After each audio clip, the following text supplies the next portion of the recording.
क्षीरहरण के प्रसंग में भगवान श्री कृष्ण स्वयं कह रहे हैं, जिन भाग्यशाली जीवों की बुद्धि मुझ में लग गई है, उनके मन में किसी कामना का उत्पन्न हो जाना भी उनको संस्कृति के चक्र में डालने वाला सिद्ध नहीं होता है। क्यों? क्योंकि जो बीज उबाल दिए गए हैं अथवा जो बीज भून दिए गए हैं, तो भुने हुए उबले हुए बीज उनको चाहे जितने बढ़िया खेत में डाल दो, उनमें अंकुरण नहीं होता। भगवत प्रेम जिसके हृदय में प्रकट हो जाता है, विरह की व्याकुलता में ये कामना के बीज या तो भुन जाते हैं या जल जाते हैं। इसलिए इनमें कहां अंकुरण रहता है? ये तो पहले से नहीं है तुमने, तो तुमने मांगा तो कुछ भी नहीं, मांगो। तो भगवान प्रहलाद जी बोले, तो ठीक है, हमारे पिताजी ने आपकी बड़ी निंदा की, आपका अपराध किया, आप उनको मुक्त कर दीजिए। बोले ये भी व्यर्थ की बातें हैं, तुम्हारे जैसा भक्त पैदा हो जाए तो 21 पीढ़ी तर जाती है, तुम तो कुल पावन हो। तुम्हारे पिता को तो मैंने स्वयं अपनी गोद दी है, अपने हाथ से मुक्ति दी है। तुम्हारे यहाँ तो 21 पीढ़ी कहाँ बैठी है? तुम्हारे पिता को अभी मैंने मुक्त कर दिया। तुम्हारे बाबा कश्यप जी जीवन मुक्त हैं, उनके पिता मरीचि भी जीवन मुक्त हैं, और ब्रह्मा जी भी जीवन मुक्त हैं। वो तो मेरा ही स्वरूप है, वहां तो कोई बंधन के लिए बैठे ही नहीं है, उद्धार के लिए। तब प्रहलाद जी बोले, फिर ऐसा कीजिए कि सब जीवों का कर्म बंधन काट दीजिए, सबको कर्म बंधन से मुक्त कर दीजिए। हमारे महाराज जी कहते थे, भक्तमाली जी कहते थे, भगवान को आवेश उतर तो गया था, लेकिन थोड़ा थोड़ा असर था आवेश का। लेकिन जब ऐसा वरदान प्रहलाद जी ने मांगा तो भगवान एकदम ठंडे पड़ गए, सारा आवेश जाता रहा भगवान नरसिंह का। भगवान बोले, प्रहलाद तुम तो हमारा सारा खेल ही खत्म करना चाहते हो, कुछ रहेगा ही नहीं। ये जीव कर्म बंधन से मुक्त कहां होना चाहते हैं? कहते प्रहलाद जी ने सबसे पूछा, पर किसी ने मुक्त होने की इच्छा व्यक्त नहीं की।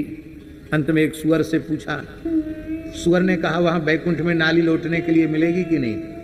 और जब हमारा जो भोज्य पदार्थ है, जिसको खाकर मैं आनंदित होता हूं, वो हमारा भोज्य पदार्थ खाने को मिलेगा कि नहीं? श्री राधा रानी की। प्रहलाद जी ने भगवान की प्रचंड माया को नमस्कार किया और बोले, संसार चक्र कदनाद ग्रसताम प्रणीता। ये संसार के चक्र में ये विमुख प्राणी जो पिस रहे हैं ना, इसको देख करके हमें दया आ रही है। इसलिए प्रभु हम वरदान मांग रहे हैं कि आप दे दीजिए। दंडोत प्रणाम। लाओ महाराज जी,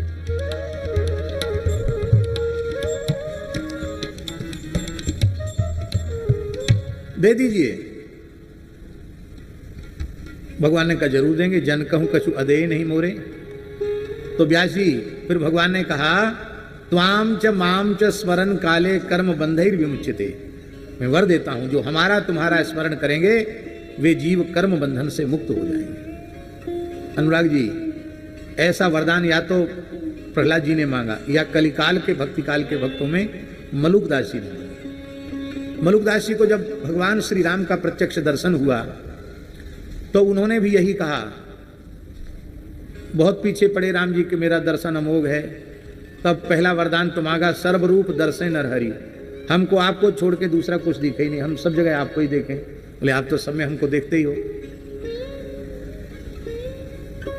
तो और कुछ वरदान मांगी।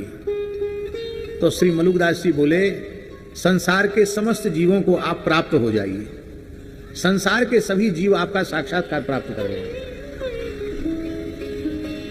भगवान बोले, ये कैसे संभव होगा? बोले, ये आप जानो कैसे संभव होगा। आप पीछे पड़े हो कि मांग लो मांग लो मांग लो, मांगा तो आनाकानी कर रहे हो। कैसे होगा तो आप जानो। तो उन्होंने कहा कि समस्या यह है, भगवान ने कहा कि जीवों के ऐसे कर्म अभिशेष हैं कि उन कर्मों का जब तक क्षय नहीं होगा तब तक मेरी प्राप्ति संभव नहीं है।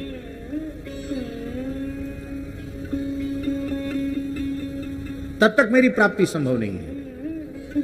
तो उन कर्मों का क्या होगा? वो तो भोग से ही कटेंगे। तब श्री मलुकदास जी ने कहा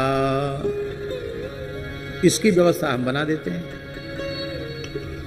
जे दुखिया संसार में खोवो तिनको दुख। संसार के दुखी प्राणियों को दुख रहित बना दीजिए। दुख रहित तभी होंगे जब आपके चरणों में पहुंचेंगे। सबको अपने चरणों तक पहुंचा दीजिए। जे दुखिया संसार में खोवो तिनको दुख। बोले इनके उटपटांग कर्मों का फिर क्या होगा? बोले दरिद्र सौंप मलूक को। सब जीवों का दुष्प्रारब्ध अकेले मलुकदास के सिर पे डाल दो, मैं भोग लूंगा। इस शरीर से अनंत शरीर लेकर नरकों में भोग लूंगा, पर सब जीवों को आप मिल जाइए। दलिद्र सौंपी मलूक को लोगन दीजे सुख।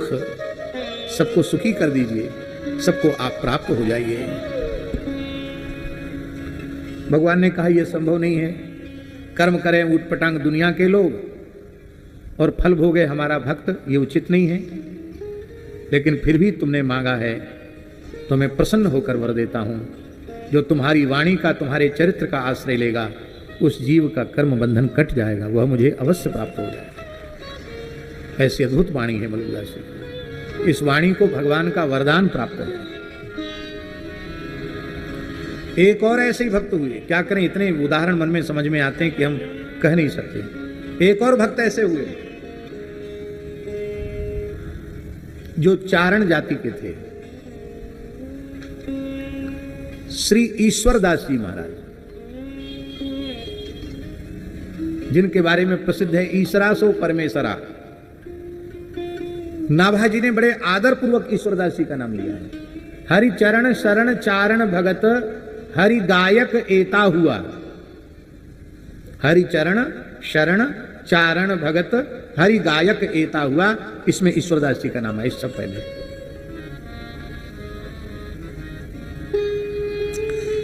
ये ऐसे संत थे ईश्वरदास जी महाराज, जिनके द्वारा लिखा हुआ काव्य आपने पढ़ा है, वाणी इनकी। उस वाणी का नाम है हरिरस। क्या नाम है? अद्भुत है। हमने एक बार पूरा पढ़ा है उसको, कितना बढ़िया है। हमको लगता है रोज पाठ करना चाहिए, ऐसा ग्रंथ है हरिरस। बाबा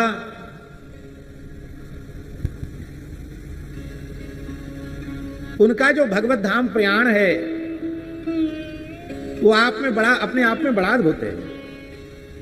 स्नान ध्यान करके, तिलक स्वरूप धारण करके, हरी हरी तुलसी की मालाएं धारण करके घोड़ा बुलाया और घोड़े पर जीन कसी बैठ के घोड़े पर।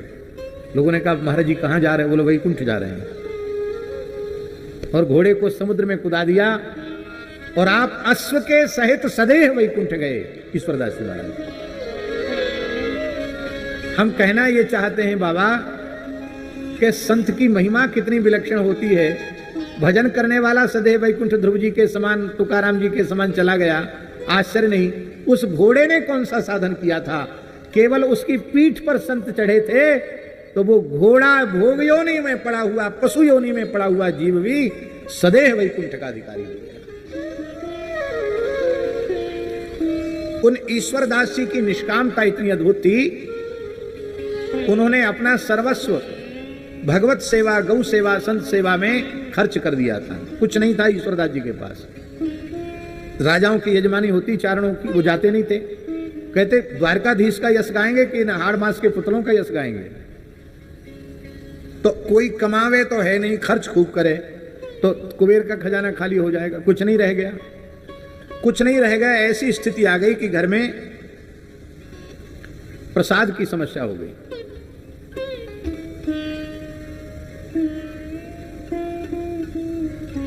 ठाकुर जी एक दिन आए,